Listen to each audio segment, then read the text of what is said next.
Hello everybody and welcome back to the channel, more specifically welcome for the first time to my XK-RS.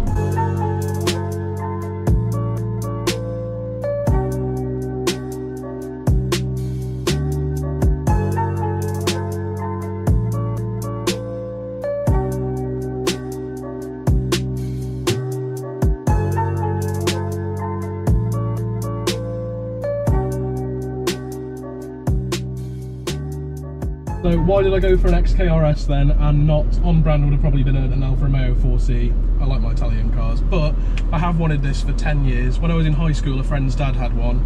It was the first nice car I ever went in, and I thought it was a spaceship. I'd never been in a nice car before.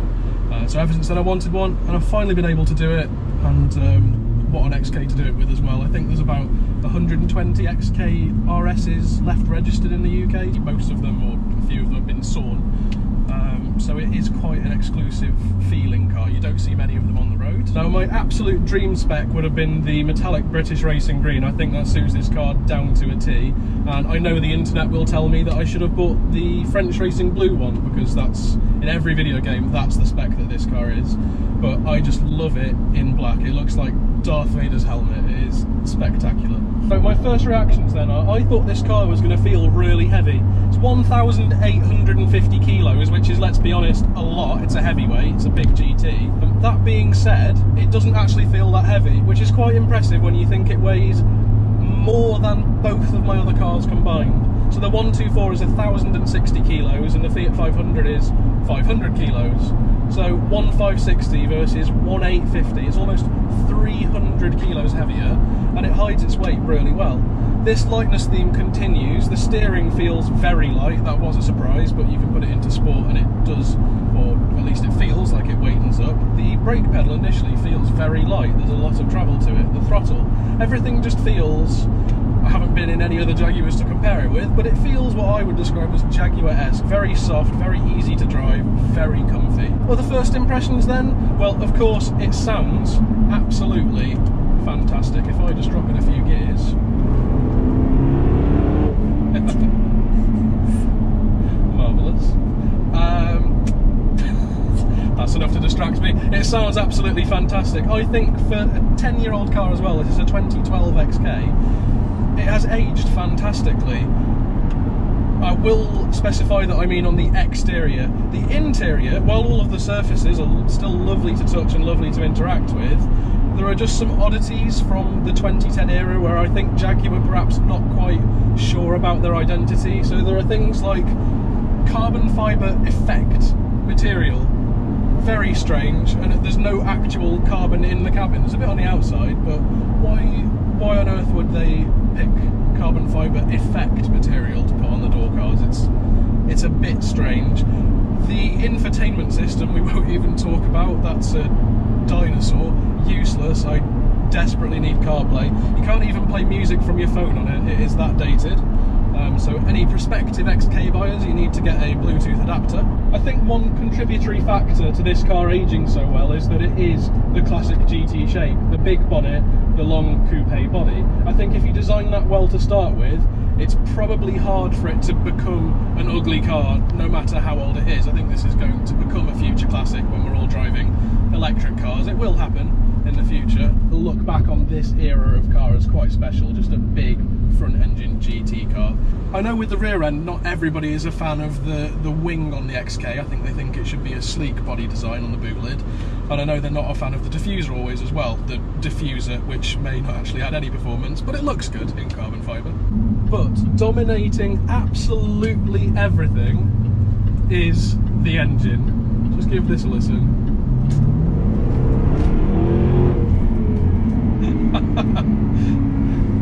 It has got 542 brake horsepower, and get this, on the road, 680 Newton meters of torque. That is ridiculous, earth-bending power. That is more than double the power of the Abarth, which already feels fairly quick on road. And it's the most powerful car I've ever driven, and I imagine the most powerful car I'll drive for quite some time. It just feels so special. It feels like a British interpretation of what a big US muscle car should be. It's got a big block 5-litre supercharged V8, and it feels like it would be crude to draw a comparison with a Mustang, I think, but just that big front engine grunt, that seamless power that just surges forward, it is very special. It's also hilariously overpowered versus the traction that it can actually put down onto the road.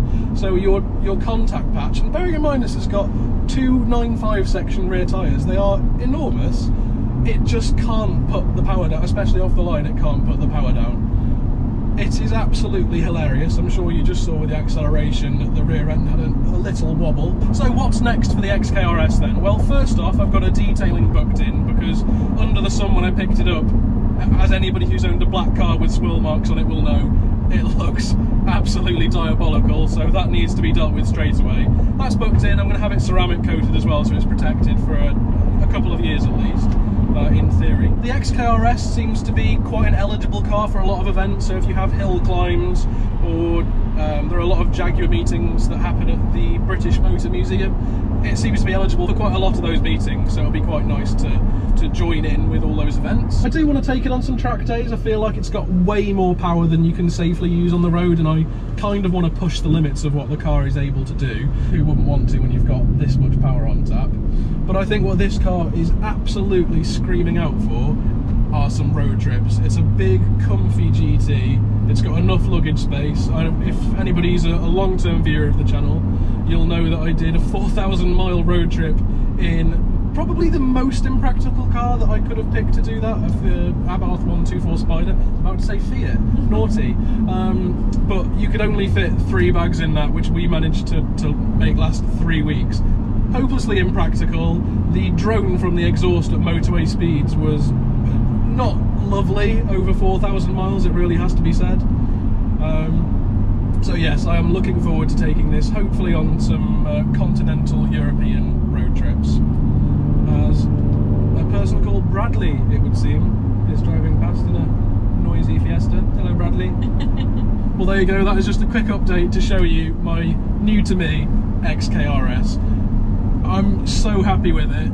It's a case of being able to meet your heroes, and it's everything that you actually expected them to be. Well, as always, thank you very much for watching, everybody. It is a genuine pleasure to finally be able to say that I've got this car in my garage. Do subscribe for plenty more to come with this car. See you again soon. Ciao.